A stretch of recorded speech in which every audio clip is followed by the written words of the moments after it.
दोस्तों, जहां पूरा इंडिया अभी आईपीएल मैचेस में बिजी है, वही इंडिया की जो फोर्थ लार्जेस्ट बिगेस्ट इकोनॉमी की पोजीशन है वो घटकर अभी इंडिया सिक्स लार्जेस्ट इकोनॉमी बन चुका है। और ये जो डाउनफॉल है ये एक अच्छी बात नहीं है दोस्तों, क्योंकि हम क्लेम करते हैं कि वी आर द बिगेस्ट और the fastest growing economy in the world. और फास्टेस्ट ग्रोइंग होने के बावजूद भी हम नीचे आ रहे हैं, मतलब हमारी पोजीशन फोर्थ से सिक्स तक आ चुकी है। तो क्या ये डाउनफॉल की शुरुआत है दोस्तों? जैसा कि डोनाल्ड ट्रंप ने कहा था कि India is a dead economy, तो क्या सच में India is a dead economy? India's position in the global economic rankings has taken a surprising turn.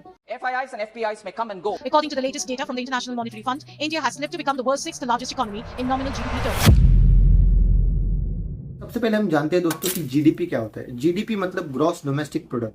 Simple भाषा में बोले जाए दोस्तों कि एक कौन सी भी कंट्री की टेरिटरी में कितने फाइनल गुड्स और सर्विसेज प्रोड्यूस हुए उसकी टोटल करके जब हम देखते हैं तो उसको हम जीडीपी बोलते हैं। ये जो जीडीपी है ये दो तरीके से कैलकुलेट होती है, एक होती है नॉमिनल जीडीपी, एक होती है रियल जीडीपी। सिंपल भाषा में बोला जाए तो नॉमिनल जीडीपी मतलब इन्फ्लेशन उसमें ऐड किया जाता है, और रियल जीडीपी बोला जाए तो उसमें से इन्फ्लेशन का जो इफेक्ट है उसको निकाल दिया जाता है। जब हम जीडीपी ग्रोथ कैलकुलेट करते हैं दोस्तों तो हम रियल जीडीपी का यूज कर रियल जीडीपी कैलकुलेट करते समय सबसे इंपॉर्टेंट होता है बेस रेट।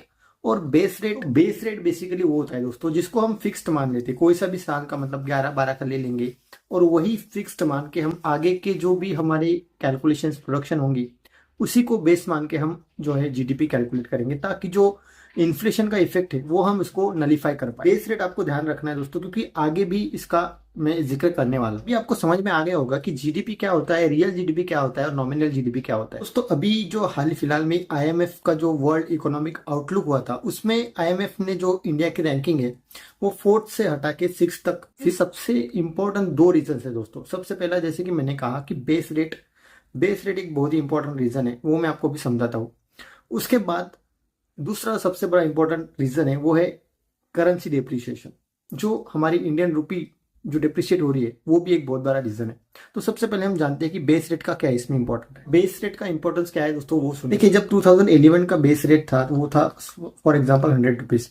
तो जब 2024 में हमने जीडीपी कैलकुलेट करा तो अभी प्राइसेस चल रही है फॉर एग्जांपल 105 रुपीज। तो इसमें 5% का जो है इसमें ग्रोथ आया, ठीक है। तो ये 5% इसमें ग्रोथ दिख रहा है। लेकिन जब हम बेस रेट चेंज करते हैं तो फॉर एग्जांपल अभी बेस रेट चेंज कर दिया और 2022 का ले लिया और वो ले लिया 10 फॉर एग्जांपल 3 रुपीज अभी प्राइसेस चल रहे होगी 2022 में।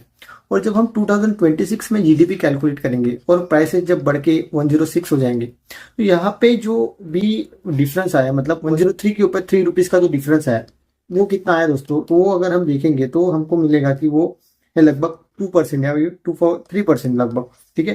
तो ये 3% का जो कंपैरिजन है इसकी वजह से क्या हुआ कि जो पहले हम 5% का ग्रोथ फैक्टर ऐड करते थे वही यहाँ पे 2% हो गया। तो इसका मतलब 2% का हमने लेस जीडीपी यहाँ पे कैलकुलेट किया। Less in the sense calculation की वजह से, लेकिन एक्चुअल में तो ग्रोथ हुई, लेकिन क्योंकि हमने जो कैलकुलेशन के लिए बेस रेट लिया है वो डिफरेंट लिया, इसकी वजह से जो है 2% का इसमें डिफरेंस आ गया।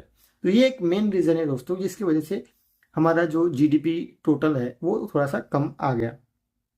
भी दूसरा सबसे इंपॉर्टेंट रीजन ये है दोस्तों कि एफआईआई की selling. FIIs and FPIs may come and go, but today Indian retail investors have proven that even if they come and go, any shock that may come is now taken care of because of the shock absorbing capacity the Indian retail. FII देखिए बहुत ही important चीज है। जो हमारे निर्मला सीतारमण जी ने कहा कि FII can come and go, तो ऐसी बात नहीं है दोस्तों, क्योंकि एफआईआई के पास बहुत बहुत पैसा है। वो जो इंडिया में पंपिंग कर चुके हैं लगभग अभी तक, वो बहुत पैसा है और वो धीरे धीरे निकाल रहे हैं। वो एक अच्छी चीज़ भी है, क्योंकि हमारी डिपेंडेंसी जो एफआईआई के ऊपर है वो थोड़ी कम हो रही है। एक अच्छी चीज़ भी एक वैक्सीनेशन की तरह है, क्योंकि जब हम वैक्सीनेशन लेते हैं तो हमारे शरीर में कीटाणु चले जाते हैं ताकि हमारी बॉडी उससे डील कर पाए। तो ये धीरे धीरे जो भी हो रहा है अच्छा चीज़ हो रहा है, क्योंकि एफआईआई अगर बाहर जाएंगे तभी हमारी इंडिया के कंट्रोल हमारे पास आ जाएगा। तो ये अच्छी चीज़ भी हो रही है। लेकिन ये जो ड्रास्टिकली हो रही है इसकी वजह से जो इंडियन रुपीज़ की जो वैल्यू डिप्रिसिएट हो रही है उसकी वजह से भी बहुत प्रॉब्लम आ रहा है, क्योंकि जो डॉलर है वो स्ट्रांग होती जा रहा है और रुपी उसके कंपैरिजन में वीक होती जा रहा है। सबको पता है दोस्तों कि जीडीपी कैलकुलेट डॉलर के टर्म्स में होती है। तो इसकी वजह से भी दोस्तों हमारी टोटल वर्थ जो है वो शोकेस नहीं हो पा रही, क्योंकि हमारी रुपी जो है वो डिप्रिशिएट हो रही है। क्योंकि दोस्तों जर्मनी, जापान और यूके और इंडिया, ये जो 3-4 इकोनॉमीज है उनकी जीडीपी लगभग मतलब आसपास है, तो ये आगे पीछे होता रहता है। लेकिन इसमें घबराने की कोई भी चीज़ नहीं है दोस्तों, क्योंकि हमारी ग्रोथ जो है वो बहुत ही ज़्यादा है। मतलब वर्ल्ड की जो एवरेज ग्रोथ है उसकी डबल हमारी ग्रोथ हो रही है। आप इमेजिन कीजिए, जो यूके है उसकी ग्रोथ है 0.8% और उसके कंपैरिजन में इंडिया की ग्रोथ है 6.9%। तो क्या आपको लगता है कि इंडिया जो है अभी पीछे रहने वाला है? देखिए, आईएमएफ ने भी ये जो अभी इन्होंने रैंकिंग गिरा दी, उन्होंने भी कहा है कि 2028 तक इंडिया थर्ड लार्जेस्ट इकोनॉमी हो जाएगी, जापान को और जर्मनी को पीछे छोड़ने के बाद। तो ये तो क्लियर है कि हम इन थर्ड लार्जेस्ट इकोनॉमी होने वाले हैं। लेकिन ये जो छोटे मोटे प्राइस फ्लक्चुएशन या फिर जो जियो पॉलिटिकल चीज़ें होती है, इसकी वजह से ये थोड़ा सा इम्बैलेंस हो जाता है। तो इसमें डरने की कोई बात नहीं है दोस्तों।